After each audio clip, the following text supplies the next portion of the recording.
సంవత్సరాల తరబడి ఎన్ని మందులు వాడినా మీ మోకాల నొప్పులు తగ్గట్లేదా? ప్రాణ పెయిన్ క్లినిక్ లో అత్యాధునిక చికిత్స. Welcome to Suman TV. నేను మీ సుమన్ టీవీ. కోల్కతా ఇన్సిడెంట్ తర్వాత చాలామంది అంటే ప్రముఖులు ఎవరెవరైతే ఉంటారో వాళ్ళు తెర మీదకి రావడం జరిగింది. అందులో ముఖ్యంగా ప్రత్యేకించి చెప్పుకోవాల్సిందే మమతా బెనర్జీకి సంబంధించినటువంటి నెప్యూ మేనల్లుడు. సో ఆయనకి సంబంధించినటువంటి వాటిల్లో రకరకాల కథనాలు అయితే మనం చూస్తూ ఉన్నాము. తృణమూల్ కాంగ్రెస్ పార్టీకి సంబంధించినటువంటి ఏ కార్యక్రమానికైనా సరే సో అతని పాత్ర కీ రోల్ అని చెప్పేసి చెప్తూ ఉంటారు. అయితే ఈ ప్రాసెస్లో భాగంగానే అతని మీద కూడా కొన్ని వీడియోస్ రావడం జరిగింది. అతనికి సంబంధించినటువంటి వాటిల్లో సో కొంతమంది జస్టిస్ కనుక జరగలేదు అని అంటే డెఫినెట్గా మీ ఇంట్లో వాళ్ళ మీద అయినా సరే దీనికి సంబంధించినటువంటి జస్టిస్ ఏ విధంగా జరిగితే బెటర్గా ఉంటుందో అదే మేము చేస్తామని కూడా కొంతమంది బెదిరించడం కూడా జరిగింది ఆయన్ని. ఈ ఎంటైర్ ఇన్సిడెంట్లో అభిషేక్ బెనర్జీ పాత్ర ఏంటి, ఎస్పెషల్లీ తృణమూల్ కాంగ్రెస్లో ఆయన పాత్ర ఏంటి అనేది సో ఈరోజు మనతో పాటు హైకోర్టు అడ్వకేట్ రవీంద్రనాథ్ గారు ఉన్నారు. వారి మాటలను అడిగి తెలుసుకుందాం. హలో అండి.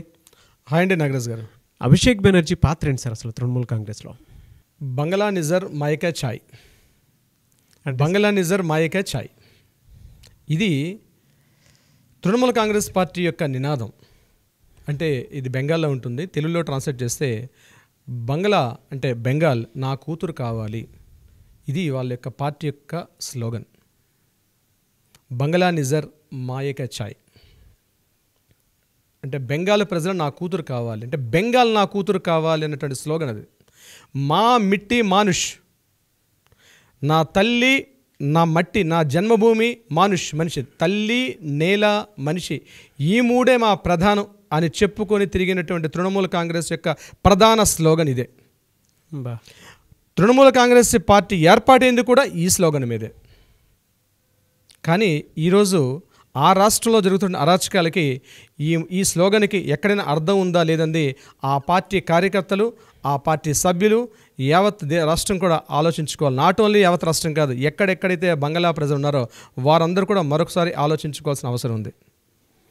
బంగ్లా నా కూతురు కావాలి అని ఏదైతే స్లోగన్తో స్టార్ట్ చేశారో నిజంగా ఆ రాష్ట్రంలో కూతుర్లకు జరుగుతున్న అన్యాయాలు, ఒక ఆడపిల్లకి జరుగుతున్న అన్యాయాలు నిజంగా హర్షదాయకమేనా, ఇది కూడా చర్చించుకోవాల్సిన అవసరం ఉంది నాగరాజ్ గారు.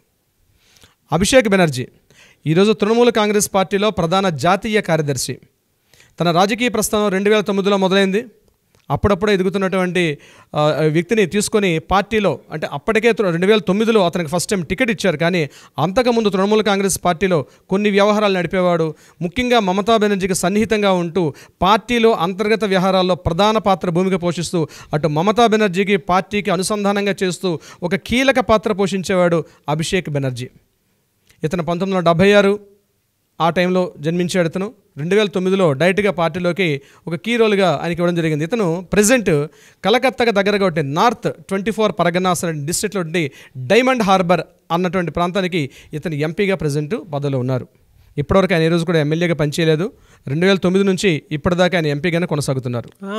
ఎగ్జాక్ట్లీ. సో ఈరోజు రీసెంట్గా మమతా బెనర్జీ గారు మొన్న రీసెంట్గా జరిగిన ఎలక్షన్స్లో ఆయనకు ఉన్నటువంటి యువజన విభాగ నాయకుడి నుంచి ఆయనకు డైరెక్ట్గా జాతీయ ప్రధాన కార్యదర్శి అనే పోస్టుకి ఇవ్వడంలో అంతర్గత ఉద్దేశం కూడా అర్థమవుతుంది. ఆయనని నెక్స్ట్ తన వారసుడిగా ప్రకటించే అవకాశం కూడా ఉంది అని చెప్పగానే చెప్తున్నాయి రాజకీయ సమీకరణాలు. ఈ విధంగా చూస్తే అసలు అభిషేక్ బెనర్జీ ఎవరు, ఈయన తాలూకా వ్యక్తిత్వం ఎలా ఉంటుందని మనం పరిశీలించగలిగితే దీన్ని మొత్తం 3 రకాలుగా చూడాలి. ఆయనకున్నటువంటి కుటుంబ నేపథ్యం ఒక యాంగిల్, ఆయన రాజకీయ ప్రస్థానం మరొక యాంగిల్, ఆయన చుట్టూ ఉన్నటువంటి చట్టపరమైన విచారణలు. దీన్ని 3 కోణాలుగా మనం చూడాలి అభిషేక్ బెనర్జీకి సంబంధించి. ముఖ్యంగా కుటుంబ నేపథ్యం. టీఎంసీ పార్టీలో మమతా బెనర్జీ తరపున ఆమె యొక్క మేనల్లుడిగా చల్లమనిగా ఉన్నాడు ఆయన అభిషేక్ బెనర్జీ గారు. ఈరోజు కూడా కీ రోల్గా ఉన్నటువంటి వ్యక్తి. కుటుంబ నేపథ్యం నుంచి వచ్చినటువంటి ఒక స్పెషల్ అర్హతతోటి మంచి కీ పోస్టులు ఆయన చేస్తూ అటు అంతర్గతంగా తృణమూల కాంగ్రెస్కి సంబంధించి ఏదైతే ఉంటుందో అంతర్గతంగా ఉండే ప్రతి విషయంలో కూడా ఇన్వాల్వ్మెంట్ అవుతాడు ఆయన. ప్రతి ఒక్క గ్రామ స్థాయిలో ఉన్నటువంటి మండల స్థాయిలో ఉన్నటువంటి జిల్లా స్థాయిలో ప్రతి ఒక్క వ్యక్తులు కూడా తను అనుయాయుల్ని పెట్టుకుంటాడు ఆయన. ఎక్కడ ఏం జరుగుతుంది ప్రతి విషయాన్ని మమతా బెనర్జీకి చేరవేయడంలో సిద్ధహస్తుడు అభిషేక్ బెనర్జీ. ఈయన రాజకీయ నేపథ్యంలో అటు ప్రధానమంత్రి మోడీ గారికి తృణమూల కాంగ్రెస్ పార్టీ నుంచి బద్ధ వైఖరి కనిపిస్తుంది. తన మాటల్లోనూ తన చేష్టల్లోనూ కూడా సూటిపోటి బాణాలతోటి బీజేపీ పార్టీని ఎప్పటికప్పుడు ఇరుకుని పెడుతూ ఉంటాడు అభిషేక్ బెనర్జీ. ముఖ్యంగా రాజకీయంగా తన వాక్చాతుర్యంతో బెంగాలీ ప్రజలను తన హక్కును చేర్చుకునే విధంగా ఉంటాయి ఆయన మాటలు. నేను మీ మనిషిని, మీ ఇంటి మనిషిని, నేను మీ వ్యక్తిగతంగా ఉంటాను. నేను ఈ యొక్క ఇంటర్వ్యూ స్టార్టింగ్లో చెప్పాను. ఆ స్లోగన్స్ వాడుతూ ప్రజల యొక్క మూలాల్లోకి చొచ్చుకొని పోతాడు అభిషేక్ బెనర్జీ. ప్రతి ఒక్కరూ అభిషేక్ బెనర్జీ తమ సొంత వ్యక్తిగా తను తీసుకుంటారు. ఈయనకి మార్నింగ్ లేచినప్పటి నుంచి సాయంత్రం వరకు ఒకటి రాజకీయం రాజకీయం రాజకీయం. ఈయనకి వేరే యాక్టివిటీ ఉండదు. క్రీడల్లో కొంతవరకు ఈయనకి ప్రవేశిస్తున్నప్పుడు కూడా మోస్ట్ ఆఫ్ టైం ఈయన యొక్క రాజకీయ వ్యూహాలు, ఎత్తుగడలు, పార్టీ ప్రచార కార్యక్రమాలు, పార్టీని ఎట్లా ప్రజల్లోకి కంటిన్యూటీ ఉండాలి అనే విషయం మీద ఈయన ఎక్కువగా దృష్టి కేంద్రీకరిస్తారు. ఇది ఆయనకు సంబంధించినటువంటి వ్యక్తిగతం, కుటుంబానికి సంబంధించింది. ఇక ఈయన మీద ఉన్నటువంటి చట్టపరమైనటువంటి న్యాయపరమైన విచారణలు ఉన్నాయి. ఈయన జరిగినటువంటి ఆరోపణలు ఏ రకంగా ఎదుర్కొన్నది మనం కాస్త విపులంగా చర్చించే ప్రయత్నం చేద్దాం నాగరాజ్ గారు. ఇందులో ప్రధానంగా ఈయనకున్నది కోల్ మైన్ స్కామ్. వెస్ట్ బెంగాల్లో అసన్సోల్ దగ్గర రాణిగంజ్ అని ఈ ప్రాంతాల్లో భయంకరటువంటి బొగ్గు గనులు ఉంటాయి. ఆ ప్రాంతం పూర్తిగా బొగ్గు గనులకు ప్రసిద్ధి. ఈ కోల్ మైన్ అనేది తను పవర్లో ఉండేటప్పుడు, అంటే మమతా బెనర్జీ గారు పవర్లో ఉండేటప్పుడు కొన్ని లక్షల టన్నుల బొగ్గుని అక్రమంగా తెలియకుండా వేరే దేశాలకి, వేరే ప్రాంతాలకి ఈయన చేరవేశారని ఒక పెద్ద అభియోగం జరిగింది దీని మీద.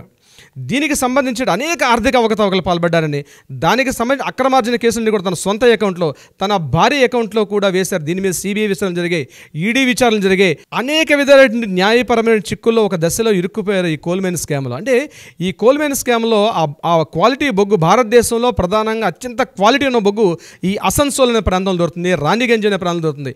ఈ ప్రాంతాల్లో ఉన్న బొగ్గుని పూర్తి కొన్ని లక్ష కోట్ల టన్నుల పైన ఉన్నటువంటి ఆ బొగ్గుని అక్రమంగా తరలించడంలో ఇతను ప్రధాన భూమిక వహించారు. ఆల్రెడీ 2-3 సార్లు ఈయన ఈడీ దర్యాప్తు సంస్థకు వెళ్ళడం జరిగింది. ఈయనకి ఇంటరాగేషన్స్ ఎదుర్కొన్నాడు. At the same time CBI investigations కూడా ఈయన ఎదుర్కోవడం జరిగింది. ఆ కేసుని ఏం జరిగిందంది ఇంకా విచారణలో ఉంది కాబట్టి ఇప్పటికి ఇంకా క్లారిటీ రాలేదు. ఇది కోల్ మైన్ స్కామ్ చేసింది. అంటే ఈయన యొక్క రాజకీయ వ్యూహాలు ఎలా ఉంటాయి నేను చెప్పే ప్రయత్నం చేస్తున్నాను నాగరాజు గారు దీనికి సంబంధించింది. అదే ఇందులో ఈ కేసుకు సంబంధించి ఇతని భార్య రుజిరా నారోలా బెనర్జీ, ఈ రుజిరా నారోలా బెనర్జీ కూడా ఇది యాక్చువల్గా ప్రత్యక్ష రాజకీయాల్లో చాలా తక్కువగా పార్టిసిపేట్ చేస్తారు. కానీ ఈవెన్ దో ఆమె యొక్క అకౌంట్లో కూడా రాంగ్, అంటే మనీ, ముఖ్యంగా ఈ దీనికి సంబంధించిన మనీ అంటే అకౌంట్లోకి, అంటే అక్రమంగా తమ ఖాతాల్లోకి జమ అయినటువంటి అమౌంట్ సంబంధించి ఈడీ అలాగే సిబిఐ కూడా దర్యాప్తుల్లో ఇతని యొక్క భార్య కూడా దర్యాప్తు ఎదుర్కొన్నారు. ఇది అభిషేక్ బెనర్జీ మీద ప్రధాన అభియోగం. రెండవది ప్రధానంగా చెప్పాలంటే పెగానస్ స్పైవేర్ వివాదం. ఇది నిజంగా యావత్ భారతదేశాన్ని కూడా ఒక కుదిపినటువంటి పెగానస్ స్పైవేర్ ఈ ఇష్యూ అన్నది. ఇది ఏంటంటే ఇది ఒక ఇజ్రాయెల్ సంస్థ, ఒక NSO ఇజ్రాయెల్ సంస్థ ఇతరుల యొక్క ఫోన్లని ట్యాపింగ్ చేయడం. అంటే ఫోన్లో ఉన్నటువంటి మెసేజ్లు కావచ్చు, కాల్ రికార్డింగ్స్ కావచ్చు, ఫొటోస్ కావచ్చు, వీడియోస్ కావచ్చు, ముఖ్యంగా రాజకీయ ప్రముఖులు, ముఖ్యంగా వ్యాపార దిగ్గజాలు వాళ్ళ యొక్క ఫోన్స్ని హ్యాక్ చేస్తూ వాళ్ళకి తెలియకుండా వాళ్ళ ఫోన్ని వినే అవకాశం ఈ సాఫ్ట్వేర్ ఇజ్రాయెల్ నుంచి ఈ యొక్క సాఫ్ట్వేర్ని డెవలప్ చేస్తారు. ఇది ఒక హ్యాకింగ్ చేయడం అనమాట. ఈ హ్యాకింగ్ చేసే వివాదంలో ఇతను ప్రశాంత్ కిషోర్తో కలిసి, ముఖ్యంగా 2021లో ఇది చాలా చాలా ఉధృతమైంది ఈ కేసు అనేది. ఇతను ప్రశాంత్ కిషోర్, నేను తర్వాత కంటిన్యూషన్ చెప్తాను, అతనితో కలిసి ఇతరుల యొక్క విషయం అంటే బీజేపీ పార్టీ వాళ్ళకి సంబంధించి మిగిలిన రాజకీయ ప్రముఖులు, వ్యాపారవేత్తలు వాళ్ళ యొక్క ఫోన్స్ని హ్యాకింగ్ చేస్తూ వినడంలో ఒక సంచలనాలకు దారితీసింది ఈ ముఖ్యంగా ఈ పెగానస్ స్పైవేర్ అనేది. దీంట్లో ఫస్ట్లో ఉధృతంగా వచ్చినప్పటికీ ఒక్కసారి టీఎంసీ పార్టీ మీద నెగిటివిటీ ఫామ్ అయింది. దీంట్లో ఇతని పాత్ర పూర్తిగా ఉంది, అభిషేక్ బెనర్జీ యొక్క పాత్ర ఉంది అని ఎప్పుడైతే పత్రికా కథనాలు, ఎలక్ట్రానిక్ మీడియా ఎప్పుడైతే గగ్గోలు పెట్టిందో ఇమ్మీడియట్గా తను యూటర్న్ చేసి నా ఫోన్ కూడా హ్యాకింగ్ చేశారని చెప్పి బీజేపీ మీద బురద చల్లే ప్రయత్నం చేశారు అభిషేక్ బెనర్జీ గారు. రాజకీయ వ్యూహాలు అవి, రాజకీయ ఎత్తుగళ్ళు అవి. ఎందుకంటే వెనక ఉన్నటువంటి ఎవరు ప్రశాంత్ కిషోర్ గారు. సో ఒక అద్భుతంగా ఈ పెగానస్ ఏదైతే స్పైవేర్ ఉందో అది ఇతరుల యొక్క ఫోన్స్ని ట్యాపింగ్ చేయడం. అప్పట్లో మన చంద్రబాబు నాయుడు గారు కూడా దీన్ని ఎదుర్కొన్నారు ఆ టైంలో 2021లో. బట్ మన రాష్ట్రం మీద అంత పెద్దగా దాని యొక్క ప్రభావం కనిపించినప్పుడు కూడా వెస్ట్ బెంగాల్ ఒక దశలో ఒక 15 రోజులు 20 రోజుల పాటు ఈ ఇష్యూ అంతే దావానంలో వ్యాపించింది. ఇందులో కూడా అభిషేక్ బెనర్జీ కీలక పాత్ర ఉందని చెప్పగానే చెప్తున్నాయి అప్పుడు ఉన్నటువంటి సంస్థలు కానీ లేకపోతే మీడియా కథనాలు. ఇక మూడో విషయానికి వద్దాం. ఐపాక్ అన్నది ఇది ప్రశాంత్ కిషోర్ గారి యొక్క మానస పుత్రిక. అవును, భారతదేశ వ్యాప్తంగా ఉన్నటువంటి రాజకీయ నాయకులకు వాళ్ళ గెలుపొందడంలో వ్యూహాలు రచించి వాళ్ళని అగ్రస్థానం నిలబెట్టడంలో బీహార్కి చెందినటువంటి ప్రశాంత్ కిషోర్ గారు చేసినటువంటి మానస పుత్రికే ఈ ఐపాక్. ముఖ్యంగా 2021 ఎన్నికల్లో ఆ 2021 ఎన్నికల్లో పూర్తిగా టీఎంసీ పార్టీకి రాష్ట్ర వ్యాప్తంగా పూర్తి నెగిటివిటీ ఉందని కొన్ని సర్వే దర్యాప్తు సంస్థలు తెలుపుతున్నప్పుడు కూడా ఇమీడియట్గా తీసుకొని తను అలర్ట్ అయ్యాడు. ఇమీడియట్గా ఇది నెగిటివిటీ ఫామ్ అవుతుంది, తృణమూల్ కాంగ్రెస్ పార్టీ అధికారంలోకి వచ్చే అవకాశం లేని తెలిసినప్పుడు ఇమీడియట్గా ప్రశాంత్ కిషోర్ గారితో చేతులు కలిపారు. అతనితో చేతులు కలిపి ఐపాక్ని ఇక్కడ ఏర్పాటు చేసి ఇక ప్రతి విషయంలో కూడా రాజకీయ వ్యూహాలు ఎత్తుగడలు వేయడం మొదలుపెట్టారు. ఐపాక్ అంటే Indian political action committee. Political action committee దీన్ని ఏర్పాటు చేసింది ప్రశాంత్ కిషోర్ గారిని ఇప్పుడు చెప్పడం జరిగింది. అయితే ఇందులో ఏం జరిగింది, రాజకీయ అవసరాల కోసం ప్రభుత్వ ధనాన్ని దుర్వినియోగం చేశాడు ఈయన. దాని మీద విపరీతమైనటువంటి అభియోగాలు వచ్చాయి. దానికి సంబంధించి విపరీతమైన అభియోగాలు అన్నమాట. పూర్తిగా అంటే ప్రశాంత్ కిషోర్ కూర్చున్నట్టుగా నిలబడినట్టుగా పూర్తిగా తన పార్టీ నాయకులే ఈయన మీద కొంత అసత్యంతో వెలగక్కారు. ఎందుకంటే చాలా సిల్లిగా ఉంటాయి కొన్ని విషయాలు మనం చెప్పుకోవడానికి కూడా మీడియా పరంగా మనకు కరెక్ట్ కాదు, కానీ అలాంటి అకృత్యాలకు పాల్పడ్డారు అభిషేక్ బెనర్జీ అని చెప్పి ఆనాటి మీడియా కథనాలు ముమ్మరంగా వెలువెత్తాయి అనమాట ఆ టైంలో. ఇది ప్రశాంత్ కిషోర్తో చేసినట్టు. ఆయనకి ప్రధాన మిత్రుడు కూడా ప్రశాంత్ కిషోరే. ఇప్పటికి కూడా ప్రశాంత్ కిషోర్ ఆయనకి బెస్ట్ ఫ్రెండ్. సినిమాల్లో మిథున్ చక్రవర్తి బెస్ట్ ఫ్రెండ్. ఈ ఆరోపణలే కాకుండా ముఖ్యంగా అభిషేక్ బెనర్జీ గారు అంతర్గత వ్యవహారాలు అంటే పార్టీలో ఇంకా చిన్న కేసులు చిన్న విషయాలు అయితే లెక్కకు మిక్కిలిగా అభిషేక్ బెనర్జీ పైన ఉన్నట్టుగా కూడా మీడియా కథనాలు మనకు వెల్లడిస్తాయి. ముఖ్యంగా కుటుంబ నేపథ్యంలో నుండి మమతా బెనర్జీ గారికి సన్నిహితంగా ఉండడం వల్ల ప్రతి చిన్న విషయాన్ని అంటే పార్టీలో మమతా బెనర్జీ గారి తరపున అత్యంత కీలకమైన వ్యక్తిగా ప్రతి డెసిషన్స్లో కూడా ఆయన తీసుకోవడంలో కొంతవరకు వివాదాలు కూడా దారితీస్తున్నాయి. ఇంకా చిన్న మీడియాలు ముఖ్యంగా పత్రికలు ఈయన కంట్రోల్ పెట్టుకోవడం విధానం మాత్రం అద్భుతంగా చెప్పుకోవచ్చు. ఎవరైనా ఈయనకి యాంటీగా ఒక పత్రికా కథనాలు వేసినా, ఎలక్ట్రానిక్ మీడియా కథనాలు వేసినా సరే ఇమ్మీడియట్గా వాడిని మమతా బెనర్జీ గారు ఇదే సూత్రాన్ని పాటించారు.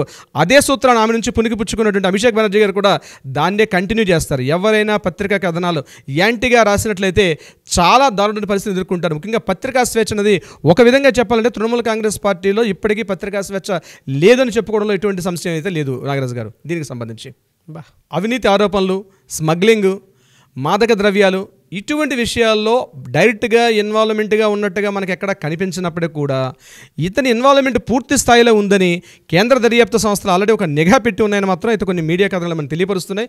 బట్ అవేంటంటే భవిష్యత్తు నిర్ణయించే ప్రయత్నం చేస్తుంది నాగరాజు గారు దీనికి సంబంధించి అభిషేక్ బెనర్జీ గారు.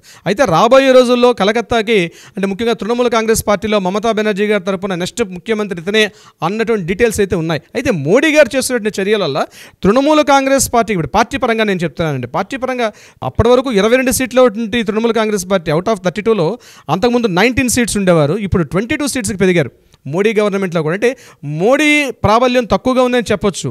వీళ్ళు ఏ రకంగా చేస్తున్నారో పార్టీని అధికారంలో తీసుకొని రావడానికి ఏ రకమైనటువంటి అకృత్యాలకైనా దిగుతారని ఒక నానుడైతే వెస్ట్ బెంగాల్ వ్యాప్తంగా పూర్తిగా ఉంది నాగరాజు గారు. అయితే రీసెంట్గా జరిగినటువంటి ఆగస్టు 9 హర్రర్కి సంబంధించి అభిషేక్ బెనర్జీ గారి పాత్ర ఎంతవరకు ఉంది అన్నది ఇప్పటికైతే క్లియర్ ఇన్ఫర్మేషన్ లేనప్పటికీ కూడా కానీ డెఫినెట్గా ఈ సందీప్ ఘోష్కి లేదా ఆ కాలేజీలో ముఖ్యంగా గవర్నమెంట్ కాలేజీలో జరుగుతున్న కొన్ని అక్రమాలకి డెఫినెట్గా ఉంటుంది అని కొంతమంది జూనియర్ డాక్టర్స్ ఎవరైతే ఇప్పుడు అక్కడ రాస్తారోకోలు ధర్నాలు ఎవరైతే చేస్తున్నారో కొంతమంది అయితే ఎక్స్ప్రెస్ చేస్తున్నారో దానికి సంబంధించి ఆయనకు ఉంది అన్న విషయం మీద.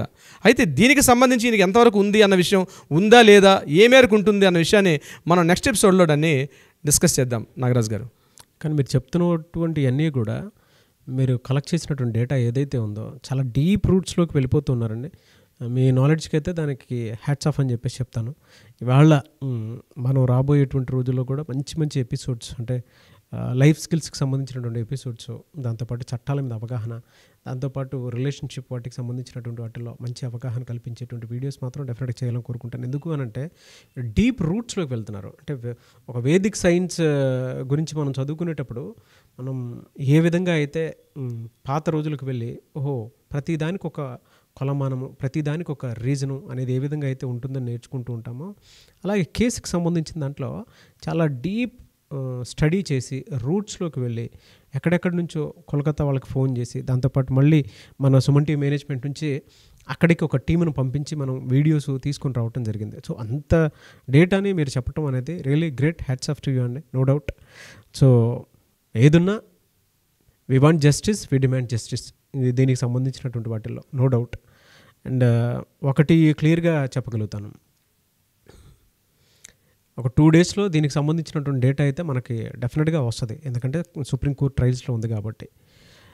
జస్టిస్ మాత్రం త్వరితగతిన వస్తుందని చెప్పడానికి ఈరోజు అరెస్ట్ అయినటువంటి RG Kar medical hospital ex principal Sandip Ghosh అతని దగ్గర నుంచే స్టార్ట్ అయిందని చెప్పేసి మనం అనుకోవచ్చు. ఎందుకంటే కేసుకు సంబంధించింది కూడా పూర్వాపరాలు దీనికి సంబంధించినటువంటి డేటా మనకు వస్తుందని చెప్పి గవర్నర్ గారు కూడా స్టేట్మెంట్ ఇచ్చారు, ముగింపుకి ముందడుగు అని ఒక స్టేట్మెంట్ ఇచ్చారు. ఎస్, ముగింపుకి ముందడుగు. అది గవర్నర్ గారు, వెస్ట్ బెంగాల్ గవర్నర్ ఆనంద్ బోస్ గారు ఇచ్చిన స్టేట్మెంట్. నిన్న ఎప్పుడైతే సందీప్ ఘోష్ గారిని అరెస్ట్ చేశారో ఇమీడియట్గా ఆయన ఫస్ట్ ఇచ్చిన స్టేట్మెంట్ ముగింపుకి ముందడుగు అన్నారు ఆయన. Yes, no doubt. అండ్ మీరు ఇందాక అభిషేక్ బెనర్జీ గురించి మాట్లాడేటప్పుడు ఇచ్చినటువంటి స్టేట్మెంట్లో విస్తుపోయేటువంటి నిజాలు అవన్నీ అవి చిన్న విషయాలు కాదు సార్. అవి అసలు అంటే వాళ్ళు ఎంత బలంగా ఎవరినైనా ఇన్ఫ్లుయెన్స్ చేయగలుగుతారని చెప్పడానికి ఇంతకంటే బెస్ట్ వీడియో కూడా ఉండదేమో నాకు తెలిసి. అంటే దేన్నన్నా సరే వాళ్ళు తారుమారు చేయగలుగుతారని చెప్పేసి చెప్పడానికి. ఎందుకంటే అక్కడ ఏదన్నా రాతలు రాయాలన్నా, ఎలక్ట్రానిక్ మీడియాలో ఏదన్నా బయటికి రావాలనుకున్నా, లేదంటే ప్రింట్ మీడియాలో ఏదైనా బయటికి రావాలన్నా కూడా వాళ్ళ ఇన్ఫ్లుయెన్స్ అనేది బలంగా ఉంటుందని చెప్పకనే చెప్తున్నారు. దీనికి సంబంధించి ఇంకొక విషయం ఏంటంటే నాగరాజ్ గారు, Trinamool Congress party only West బెంగాలే కాదు, మన ఆంధ్రప్రదేశ్ తెలంగాణ కూడా కొన్ని మూలాలు అయితే ఉన్నాయి. పూర్తి స్థాయిలో లేనప్పుడు కూడా తృణమూల్ కాంగ్రెస్ పార్టీ యొక్క కొంత ఇన్ఫ్లుయెన్సెస్ కొంతమంది ఉన్నారు. ఆమె జాతీయ స్థాయిలో ఈ పార్టీని కూడా ప్రభావితం చేయాలి, జాతీయ స్థాయిలో ఈ పార్టీని తీసుకెళ్లిన ఉద్దేశంలోనే అభిషేక్ బెనర్జీ అనే వ్యక్తిని, తన మేనలుడైన అభిషేక్ బెనర్జీని కీ రోల్గా ఇంపార్టెంట్ చేస్తున్నారు. బహుశా నెక్స్ట్ రాజకీయాల్లో ఆవిడ జాతీయ స్థాయిలో కూడా పార్టీని విస్తృతం చేసి నేషనల్ పార్టీ లెవెల్లో తీసుకెళ్ళినా ఆశ్చర్యపోనవసరం లేదు. ఎస్, చూద్దాం ఏ విధంగా ఉంటుందో. Thank you sir. Thank you అండి నాగరాజ్ గారు.